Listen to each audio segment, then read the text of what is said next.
La censure est de plus en plus présente en France. C'est incroyable. En fait, on s'aperçoit que petit à petit, il y a une volonté de faire taire toutes les voix dissidentes. Et la dernière censure en date, c'est C8. C8 qui vient de se faire torpiller par le pouvoir en place. Bonjour, bienvenue dans cette nouvelle vidéo de DME en direct. Comme toujours, si vous n'êtes pas abonné, je vous suggère de le faire et de cliquer sur la cloche pour être prévenu lorsque je sors une nouvelle vidéo. Vous allez voir, il y a un véritable torpillage du pouvoir en place contre C8. Et ça, je l'ai vu, je l'ai découvert avec stupeur, sur Twitter. Regardez. Les chaînes C8 et NRJ12 ne sont pas retenues pour la réattribution des fréquences télé, annonce l'Arcom. Grosso modo, l'Arcom a décidé de tuer C8 et NRJ12, mais on va se focaliser sur C8. C8 n'aura plus le droit d'émettre en TNT à partir de 2025. Donc, C8 est morte. Clairement, C8 est morte.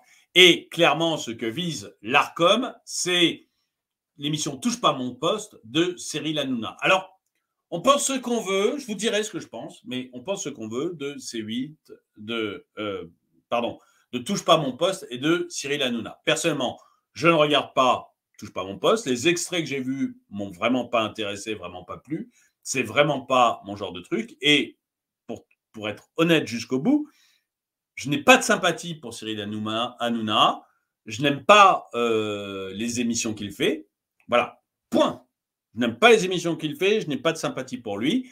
Mais je ne me réjouis jamais quand on empêche quelqu'un de parler. Et là, Cyril Hanouna, on essaye de le faire taire. Alors, pourquoi je dis que c'est Cyril Hanouna ? Parce que Touche pas mon poste a eu plus de 7 millions de pénalités décidées par l'Arcom. Et l'Arcom, essaye de détruire l'émission, détruit C8, c'est certain, et essaye de détruire aussi l'émission de Cyril Hanouna. Et je crois lui cherche aussi des poux dans la tête pour sa nouvelle émission sur Europe 1.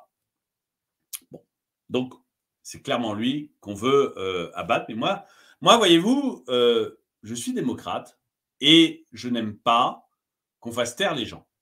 Peu importe si je les aime, peu importe si je les trouve agréables ou détestables, je n'aime pas qu'on fasse taire les gens. Et en ça, je me distingue beaucoup des gens de gauche, vous voyez. Là, vous avez Yvan Le Bolloc, qui est clairement d'extrême gauche, qui le dit sans complexe, qui n'a pas arrêté de le manifester pendant la campagne législative. Je vais me refaire une crêpe, moi, ce matin. Merci, l'Arcom. Ben oui, mais voilà, la censure, vous voyez, c'est pas les fachos. La censure, c'est l'extrême gauche. Ceux qui se pignolent dès qu'on censure une chaîne, c'est l'extrême gauche. C'est pas les fachos. Et je dis ça parce que je dois paraître pour un facho pour beaucoup de monde. Vous voyez, même chose. Vous avez la une de Libé. Libé qui nous dit C8 privé de fréquence dans le baba. Bon, C8 a bien compris que, Libé a bien compris que celui qu'on essaye de faire taire, c'est Hanouna. Mais encore une fois, moi, je n'aime pas Hanouna. J'aime pas son humour. J'aime pas Hanouna. Je veux dire, l'homme en lui-même, j'ai rien contre, j'ai rien pour, je le connais pas. Mais j'aime pas c'est pas mon humour. Et je regarde pas ses émissions. J'aime pas ses émissions. Voilà. L'homme en lui-même, je le connais pas. J'ai rien à dire sur lui. Mais je me réjouis pas du fait qu'on l'empêche de parler. Je me réjouis pas du fait qu'on empêche quelqu'un de parler ou qu'on essaye de museler quelqu'un. Et d'ailleurs, vous voyez, il y a des gens, voilà, Jean-Baptiste Olivier, je ne sais pas qui c'est, Jean-Baptiste Olivier, mais c'est son tweet qui est arrivé dans mes tweets. Il dit « Je n'aime pas Hanouna, mais contrairement à l'extrême gauche, je ne me réjouis pas de la censure. » Eh bien, je suis parfaitement d'accord. Je suis parfaitement d'accord avec lui. Il n'y a pas à se réjouir de la censure. Et là, vous allez voir toute une extrême gauche qui va se réjouir de la censure, toute la gauchiasserie, je ne sais plus qui parle de la gauchiasserie, mais je trouve que c'est assez valable dans cet exemple-là, vous voyez, qui va se réjouir du fait qu'on ferme C8, qu'on empêche Hanouna de parler. Eh bien, moi, je me trouve plutôt du côté de ceux qui trouvent que ce n'est pas normal qu'on empêche des gens de s'exprimer. Vous voyez, il y a par exemple Yves Tréhard qui fait un édito dans Le Figaro. Et je trouve que c'est tout à fait juste ce qu'il dit. Alors Yves Tréhard, c'est la droite LR, plutôt la droite molle, mais vous voyez ce que mais je trouve, mais lui non plus se réjouit pas. Le bâillon infligé à Cyril Hanouna survient en pleine crise politique, à un moment où des millions de Français sont en colère d'avoir été floués, volés, escroqués électoralement. Beaucoup d'entre eux figuraient parmi les 2 millions de téléspectateurs quotidiens de Touche pas mon poste. Non sans raison, ils pourraient avoir une nouvelle fois le sentiment qu'on veut fermer leur clapet. Et je suis d'accord avec ça parce que je suis allé voir. Je vous passe tout ça de manière un peu rapide, mais c'est pour vous donner du contexte en fait. Je me suis dit, C8, ça représente quoi? L'Arcom décide de fermer C8. L'Arcom décide de fermer C8, donc je me suis dit, C8, oui, on peut dire, voilà. Les raisons pour moi de fermer une chaîne de la TNT, c'est de dire, bon, cette chaîne, elle n'a pas d'audience. Personne ne la regarde, ça bloque un canal et personne ne regarde. Donc, je la ferme, moi, Arcom, parce que je vais essayer de mettre une chaîne qui est un peu plus regardée, qui intéresse un peu plus les gens. Vous voyez, ça peut être une bonne raison de fermer une chaîne. Personne ne regarde, ça emmerde tout le monde. Bon, vous me direz, vous me direz, Arte existe encore. Mais ça peut être une raison de fermer une chaîne, de dire, personne ne regarde, je fume.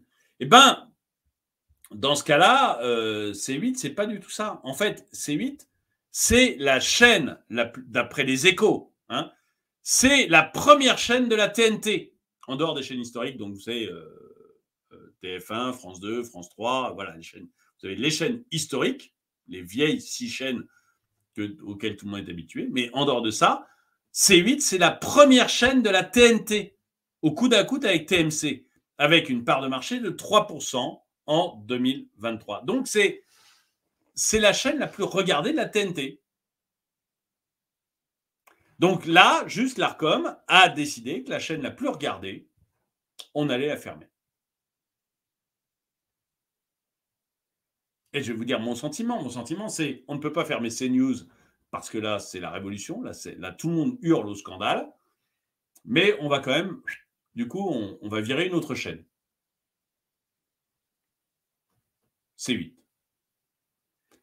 Mais C8, encore une fois, c'est une chaîne extrêmement regardée. C'est la première chaîne de la TNT.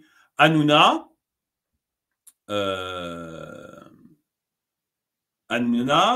avec Touche pas mon poste, c'est surtout suivi par les plus de 50 ans. Mais c'est, nous dit Ouest France. Ouest France nous dit, parce que je me suis demandé C8, ça représente quoi? Et Hanouna, Touche pas mon poste, ça représente quoi en nombre de vues? Donc C8, on a vu première chaîne de la TNT. Donc déjà, on ferme la première chaîne de la TNT. C'est chaud, hein, parce qu'Énergie 12, c'est pas aussi gros. Hein, donc Énergie 12, c'est probablement, ça perd plein de fric et c'est pas regardé.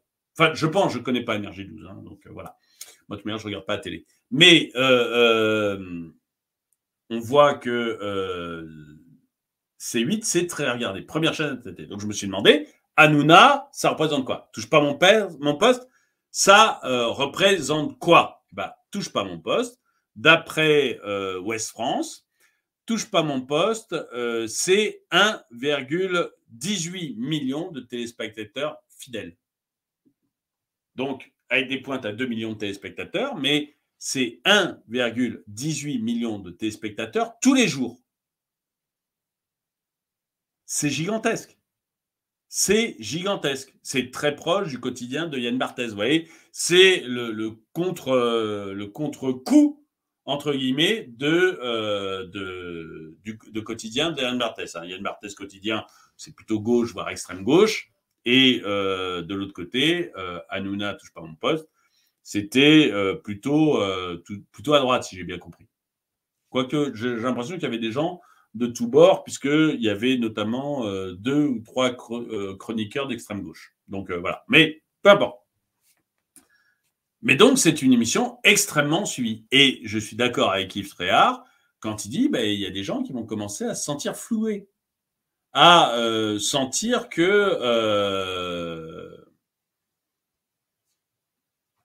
y a des choses étranges qui se passent au niveau du pouvoir et qu'on commence à essayer de les invisibiliser. On a le premier parti de France, le RN, n'est pas représenté à l'Assemblée nationale, ou plutôt n'a aucune sous-présidence de l'Assemblée nationale, alors que c'est le premier parti de France, de très loin, de très très loin. Donc les gens devaient déjà sentir qu'il y avait quelque chose d'anormal qui se faisait. Et vous avez également maintenant une émission très regardée sur la chaîne la plus regardée de la TNT qui est supprimée. Parce que trop à droite, si j'ai bien compris. Oui, il y a des gens qui vont commencer à se sentir un petit peu floués. Et quand vous regardez, par exemple, à l'Arcom, qui sont les dirigeants de l'Arcom, je suis tombé, mais complètement par hasard, hein, je ne l'ai pas choisi, mais c'était dans mon fil Twitter, je suis tombé sur cette dame. Cette dame, Laurence Pécaud-Rivolier. Laurence Pécaud-Rivolier, elle travaille à l'Arcom, elle est présidente du groupe de travail Protection des publics et diversité de la société française à l'Arcom. C'est comme ça que l'Arcom vous le présente. Donc, une dame tout à fait respectable dont l'Arcom fait une présentation extrêmement neutre. Oui, mais ce qu'on oublie de vous dire, c'est que notre chère dame très respectable et présidente d'un groupe de travail, l'Arcom oublie de vous dire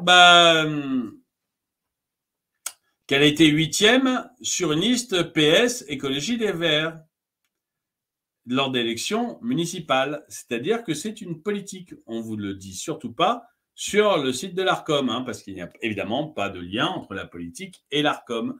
Mais ça commence à faire douter un peu sur la justesse de l'Arcom. Et voilà, moi, ça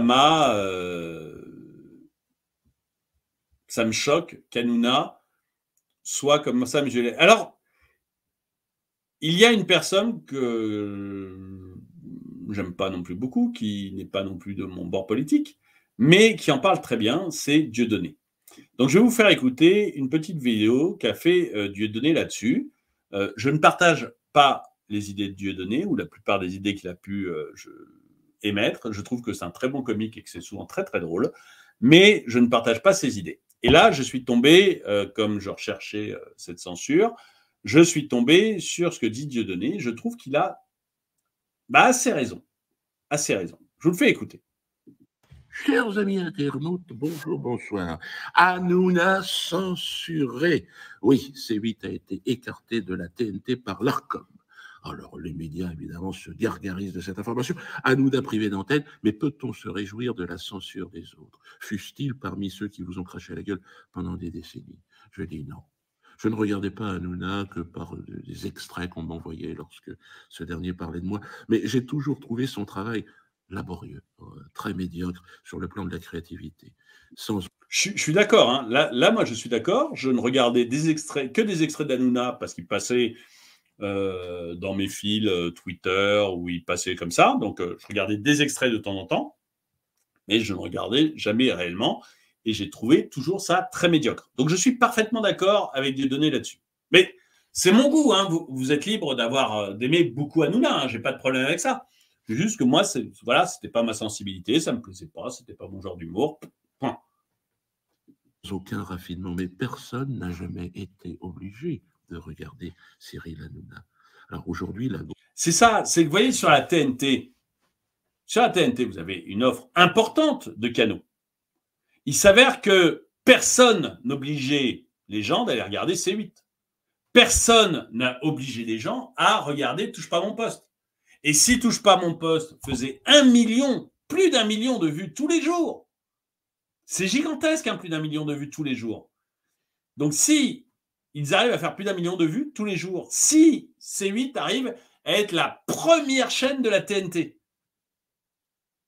c'est qu'il y a une demande. C'est que le peuple français a envie de le regarder. Alors, qu'est-ce qui gêne l'Arcom? Que les gens regardent ce genre d'émission? que C8 leur donne des infos qui leur plaisent, qui correspondent à ce qu'ils recherchent, qui correspondent peut-être à ce que certaines personnes aimeraient cacher, à ce que certaines personnes aimeraient mettre sous le tapis. C'est ça qui gêne l'Arcom. Parce que personne n'est obligé de... Il n'y a pas...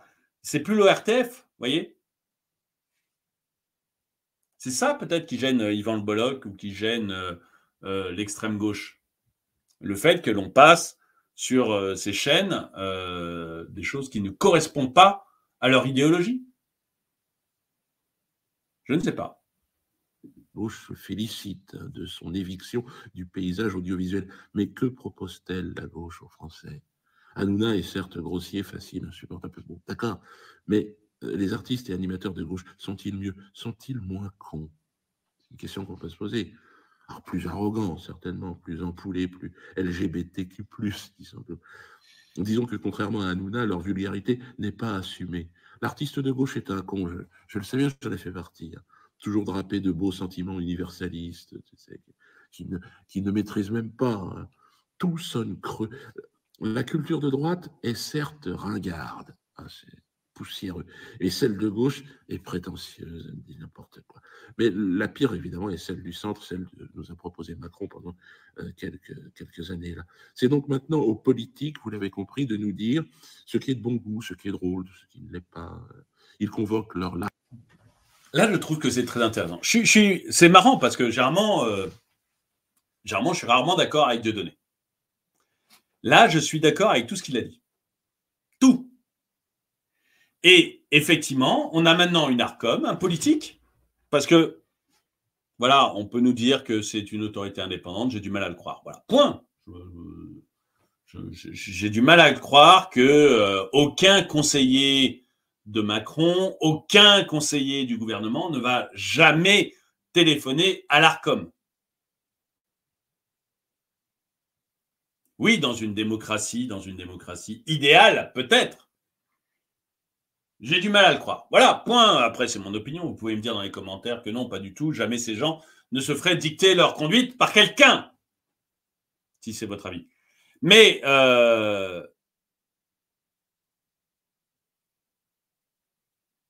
j'ai l'impression que l'Arcom nous dit non, mais ça, vous n'avez pas le droit de le montrer.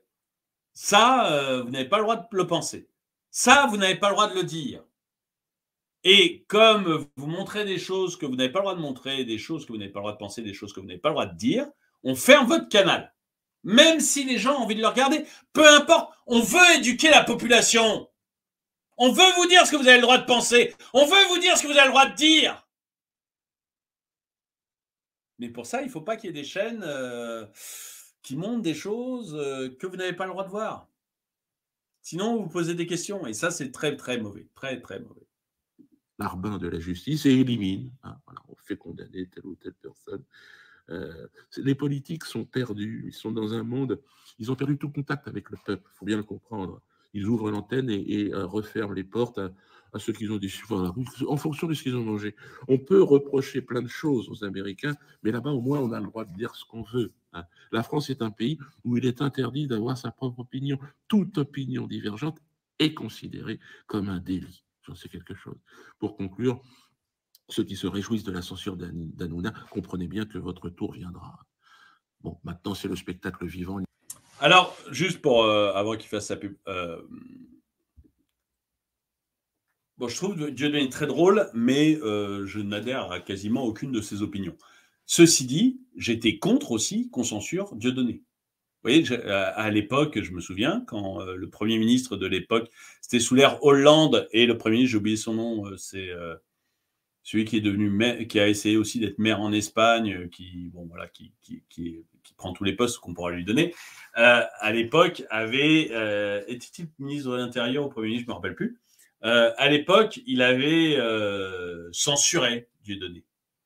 Et à l'époque, déjà, je disais non, quand vous faites vous pouvez derrière l'attaquer en justice pour les propos qu'il tient, mais pas le censurer.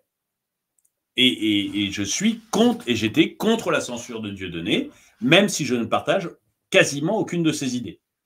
j'étais contre la censure de Dieudonné et je suis contre la censure d'Hanouna et dont je ne partage absolument pas l'humour et dont je n'aime pas les émissions, que je n'ai jamais regardées.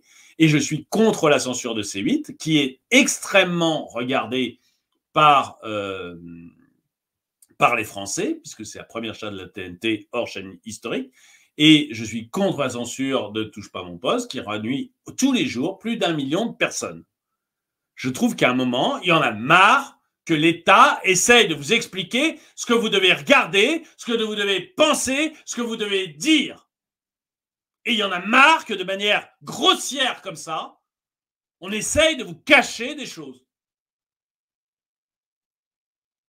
Dites-moi ce que vous en pensez dans les commentaires.